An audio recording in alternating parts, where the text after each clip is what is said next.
একজন বাবা নিজের ঘরে গোপনে একটি সিক্রেট ক্যামেরা লাগিয়ে রাখেন, কারণ তার মনে সন্দেহ যে আয়া তাদের ছোট বাচ্চার ঠিকভাবে খেয়াল রাখছে না। এক রাতে সে আর তার স্ত্রী ল্যাপটপ খুলে ক্যামেরার লাইভ ফিড দেখতে শুরু করে। ভিডিও একদম ক্লিয়ার দেখে দুজনেই কিছুটা স্বস্তি পায়। পরদিন লোকটা অফিসে গেলেও ক্যামেরা দিয়ে বাসার উপর নজর রাখা চালিয়ে যায়। সে জানে না আয়া এখন তার অজান্তেই প্রতিটি মুহূর্তে নজরবন্দি। কিছুক্ষণ পর আয়া ক্যামেরার সামনে আসে। এবার সে একেবারে নিজের আসল রূপে সোফায় গায়ে লিয়ে বসে রুটি খেতে খেতে টিভি দেখছে। পাশের ঘরে বাচ্চাটা ঘুমাচ্ছে, তবুও তার কোনো চিন্তা নেই। একসময় সে বিরক্ত হয়ে নিজের নখ কাটতে শুরু করে। লোকটা এই দৃশ্য দেখে ক্ষেপে ওঠে, সঙ্গে সঙ্গে আয়াকে ফোন দিতে চায়, কিন্তু তখনই তার ম্যানেজার এসে থামিয়ে দেয়। কারণ যদি সে ফোন করে তাহলে আয়া বুঝে যাবে যে তাকে গোপনে নজরদারি করা হচ্ছে। লোকটা শান্ত হয়ে ক্যামেরা সুইচ করে দেয় অন্য ঘরে। সে দেখে তার ছোট ছেলে শান্তিতে ঘুমাচ্ছে। কিছুটা স্বস্তি পেলেও এর মধ্যেই ঘটে যায় একটা টুইস্ট। আয়ার ফোন বেজে ওঠে। ঘুম ভেঙে এসে ফোন তোলে।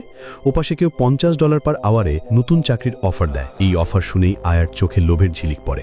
সে 1 সেকেন্ড দেরি না করে রাজি হয়ে যায়। তারপর সে ধীরে ধীরে বেডরুমে যায়, ঘুমন্ত বাচ্চাটার দিকে একবার তাকায়, তারপর দরজা বন্ধ করে চলে যায়। যাওয়ার আগে ফ্রিজে রাখা বাকি দুধটা খেয়ে নিয়ে ময়লা কুড়িয়ে বেরিয়ে পড়ে। কিন্তু আয়ার যাওয়ার কিছুক্ষণ পরেই শিশুটি জেগে ওঠে আর দোলনায় দাঁড়িয়ে কাঁদতে শুরু করে। অফিসের লোকটা মিটিং থেকে একটু থাকা হয়ে ক্যামেরা দেখে। তার সন্তান চিৎকার করে কাঁদছে আর আয়ার কোনো দেখা নেই। সে আতঙ্কে স্ত্রীর সঙ্গে যোগাযোগ করে। স্ত্রীর মাথাও কাজ করে না। সঙ্গে সঙ্গে আয়াকে ফোন দেয়, কিন্তু ফোন বন্ধ। তখন শুরু হয় দৌড়ঝাঁপ। লোকটা বাসার দিকে ছুটে চলে, কিন্তু রাস্তায় তার গাড়ির দুর্ঘটনা হয়ে যায়। এদিকে স্ত্রী তার বোনকে ফোন করে ঘটনা জানায়। বোন এক মুহূর্ত দেরি না করে নিজের মেয়েকে নিয়ে রওনা দেয়। পথেই মেয়েকে দিয়ে গুগলে লকস্মিথ কোম্পানির নাম্বার বের করে নেয় আর 110 নম্বরে পুলিশে ফোন করে। কিছুক্ষণের মধ্যেই পুলিশ আর বোন দুজনেই বাসায় পৌঁছে যায়। তারা যখন বেডরুমের দরজার সামনে আসে তখন আর শিশুর কোনো কান্নার আওয়াজ পাওয়া যাচ্ছে না। সবাই আতঙ্কে, না জানি ভেতরে কি হয়েছে। ঠিক তখনই লকস্মিথ এসে দরজা খুলে দেয়। ঘরের ভিতর যা দেখা গেল